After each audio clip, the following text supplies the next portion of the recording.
बारे में अमीर लोग अपने बच्चों को ऐसा क्या सिखाते हैं जो गरीब और मध्यम वर्गीय माता पिता नहीं सिखाते।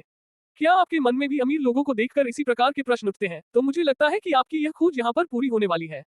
लेखक रॉबर्ट कियोसाकी द्वारा लिखित रिच डैड पुअर डैड एक ऐसी ही किताब है जो अमीरी की सोच रखने वाले लोगों को मार्गदर्शन प्रदान करती है। लेखक इस बुक में बताते हैं कि उन्होंने किस प्रकार रिच डैड से फाइनेंशियल ज्ञान प्राप्त किया और आज वह किस मुकाम पर पहुंच गए हैं।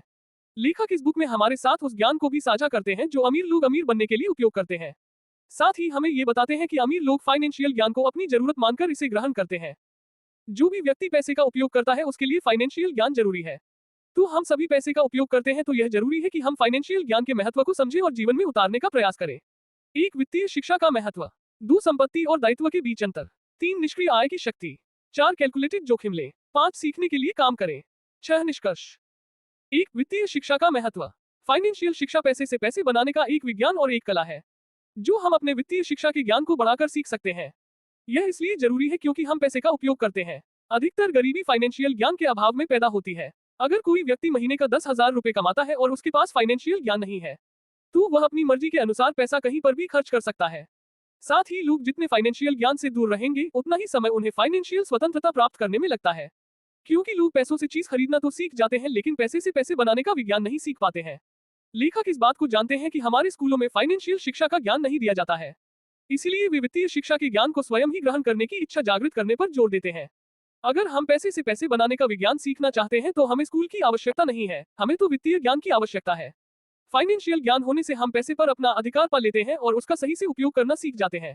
वित्तीय ज्ञान हमें ये ताकत देता है कि हम बिना पैसे के भी पैसे बना सकते हैं। 2, संपत्ति और दायित्व के बीच अंतर। संपत्ति वह होती है जो हमारी जेब में पैसे डालती है और दायित्व वह होता है जो हमारी जेब से पैसे निकलता है। अमीर होने के लिए हमें संपत्ति खरीदनी होती है ताकि संपत्ति से पैसा आता रहे और हमें अधिक काम न करना पड़े। संपत्ति और दायित्व के बीच अंतर समझना इतना ही आसान भी है और इतना ही मुश्किल भी। जैसे मध्यम वर्गीय लोग उन चीजों को संपत्ति मानते हैं जो असल में दायित्व होते हैं। मान लेते हैं हम अभी घर खरीदने में सक्षम नहीं है लेकिन हम लोन लेकर घर खरीदते हैं और उसमें रहते हैं तो ये हमारा दायित्व होगा क्योंकि हमें हमारा लोन चुकाने के लिए काम करना पड़ेगा। इस प्रकार हम अपने बैंक को अमीर बनाते जाते हैं और खुद गरीब होते जाते हैं। लेखक बताते हैं कि संपत्ति और दायित्व के बीच अंतर समझने के बाद हम दायित्व को भी संपत्ति बना सकते हैं। ये ज्ञान हमें फाइनेंशियल बुद्धिमत्ता देती है। जैसे मान लेते हैं कि हम कोई घर खरीदने में सक्षम नहीं है और हम बैंक से लोन लेकर घर खरीदते हैं।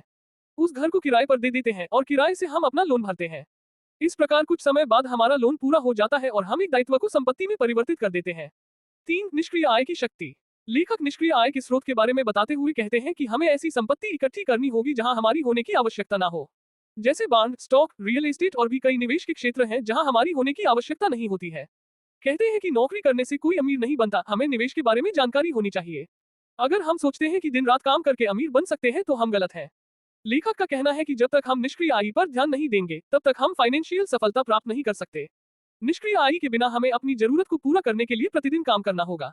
लेखक का कहना है कि हम अगर पैसे के लिए काम कर रहे हैं तो करते रहिए लेकिन उन पैसों का इस्तेमाल ऐसी संपत्तियों खरीदने के लिए करें जिसमें हमारी होने की जरूरत ना हो।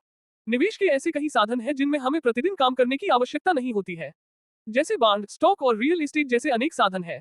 इसमें ऐसा भी नहीं है कि हम निवेश करने के बाद इन्हें भूल जाए। इसमें भी समय की आवश्यकता होती है लेकिन हमारी नौकरी से बहुत कम समय की लगता है।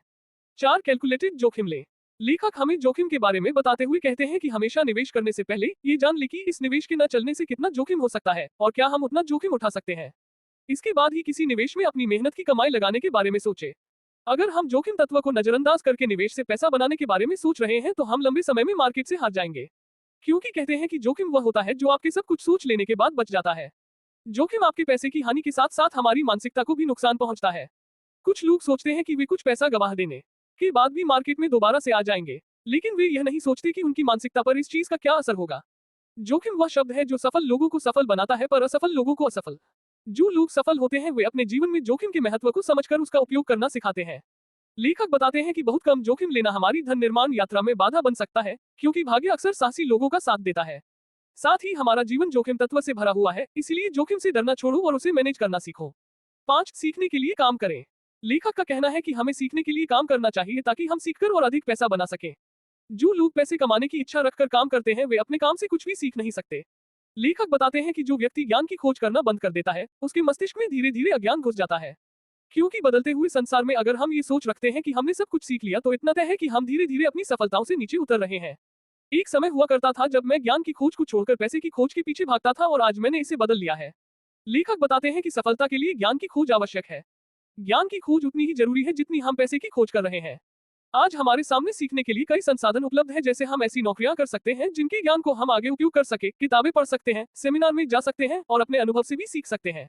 जैसे मेरे लिए यह ब्लॉग लिखना ज्ञान की खोज करने जैसा ही है, क्योंकि इससे मैं और अधिक किताबें पढ़ सकता हूं और उस ज्ञान का इन्वेस्टिंग और ट्रेडिंग में उपयोग कर सकता हूं। निष्कर्ष, हमारी बुक समरी यहीं पर समाप्त होती है और बारी है हमने अपनी बुक समरी में जो भी पढ़ा है उस ज्ञान को एक बार फिर से दोहराने की।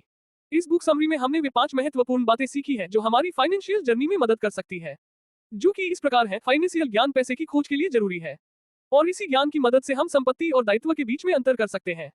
संपत्ति हमारी जेब में पैसे डालती है और दायित्व हमारी जेब से पैसे निकलता है। वही संपत्ति हमें निष्क्रिय आय बनाकर देती है और दायित्व हमारा पैसा ले जाता है। लेखक के अनुसार रिस्क मैनेज करना हमें बड़ी सफलताएं दिला सकता है। अंत में निवेश लगातार सीखने वाली एक प्रक्रिया है, इसमें हम जितना सीख सकते हैं उतनी सफलता प्राप्त कर सकते हैं।